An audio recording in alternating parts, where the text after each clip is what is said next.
Halo, selamat datang di video saya. Perkenalkan, saya Rico Daniel dari kelas 3 KL4. Pada kali ini, di video ini saya akan membahas tugas yang diberikan oleh dosen saya tentang artificial intelligence. Langsung saja ke nomor satu, yaitu soal nomor satu, yaitu menjelaskan pengertian teknologi sistem cerdas menurut para ahli. Jawabannya, menurut John McCarthy tahun 1996, kecerdasan buatan adalah memodelkan proses berpikir manusia dan mendesain mesin agar menirukan perilaku manusia. Lalu yang kedua ada dari H.A. Simon tahun 1987. Menurut dia, kecerdasan buatan adalah tempat sebuah penelitian aplikasi dan instruksi yang terkait dengan pemrograman komputer untuk melakukan sesuatu hal yang dalam pandangan manusia adalah cerdas.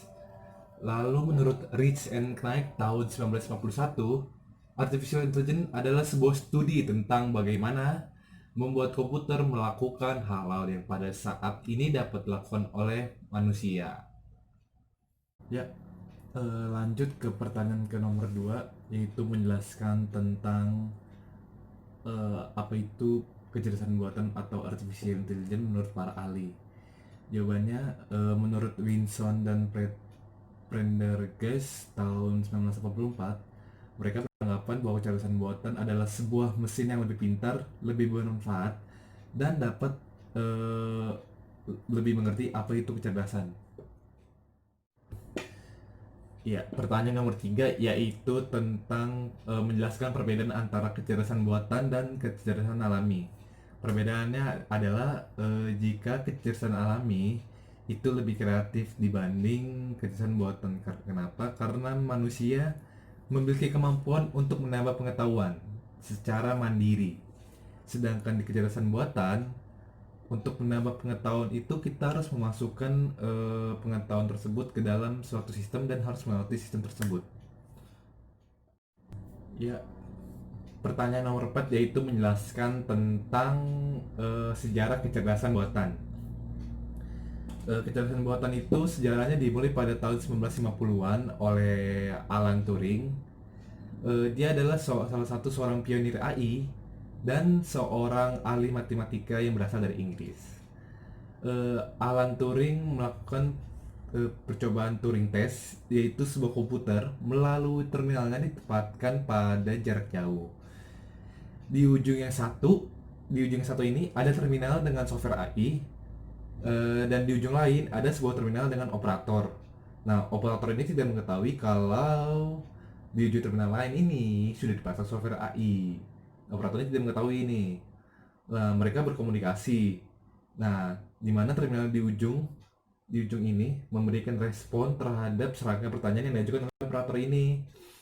Dan sang operator ini mengira bahwa ia sedang berkomunikasi dengan operator lainnya pada terminal lain, padahal yang menjawab serangkaian pertanyaan dia ini adalah teknologi AI.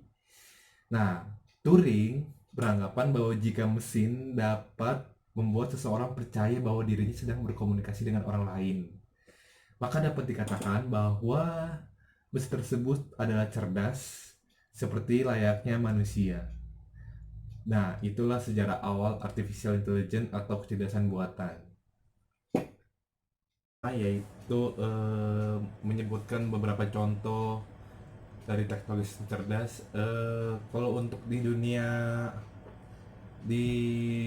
otomotif, teknologi AI ini atau artificial intelligence ini sangat-sangat berguna karena sudah banyak pabrikan mobil yang menerapkan teknologi ini di dalam mobil mereka. Salah satunya itu Tesla. Jadi kita bisa naik mobil tanpa harus kita pegang setirnya, tanpa harus kita injak pedal gas rem atau transmisinya. Dia bisa jalan sendiri, tinggal kita set tujuan kita, kecepatannya berapa, mereka bisa menyesuaikannya otomatis. Lalu kalau di dunia kesehatan, AI ini digunakan untuk operasi. Jadi mesin-mesin operasi itu dimasukkan teknologi AI supaya bisa membantu dokter dalam menjalankan tugasnya dan lebih mudah dan lebih akurat untuk mendeteksi suatu penyakit. Lalu kalau dalam dunia industri, AI ini digunakan dalam bentuk robot. Jadi di pabrik-pabrik, terutama pabrik otomotif, itu 70% isinya adalah robot yang sudah diberi teknologi AI. Jadi untuk bagian pengecatan, pengelasan, terus pemotongan bodi, itu 70-80% mobil yang semua kita lihat di jalanan sekarang ini itu adalah menggunakan teknologi AI pembuat. Lalu kalau untuk di dunia intelijen, AI ini berfungsi sebagai mata-mata yang bisa dalam bentuk pesawat. Pesawat itu masuk ke teknologi AI, jadi dia terbang sendiri, dikontrol lewat jarak jauh, atau sebuah drone itu juga bisa menggunakan teknologi AI. Lalu kalau di HP, mungkin di Apple namanya Siri, Hello Siri, atau kalau di Android Hello Google.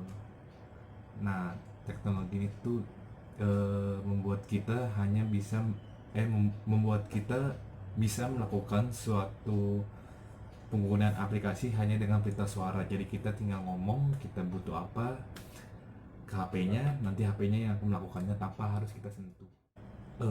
Lalu pendapat pribadi saya menurut teknologi AI ini, menurut saya adalah teknologi AI ini adalah teknologi yang sangat-sangat gila, sangat-sangat bermaksud. Mengapa? Karena ada teknologi yang bisa menyerupai kepintaran manusia, bahkan melebihi.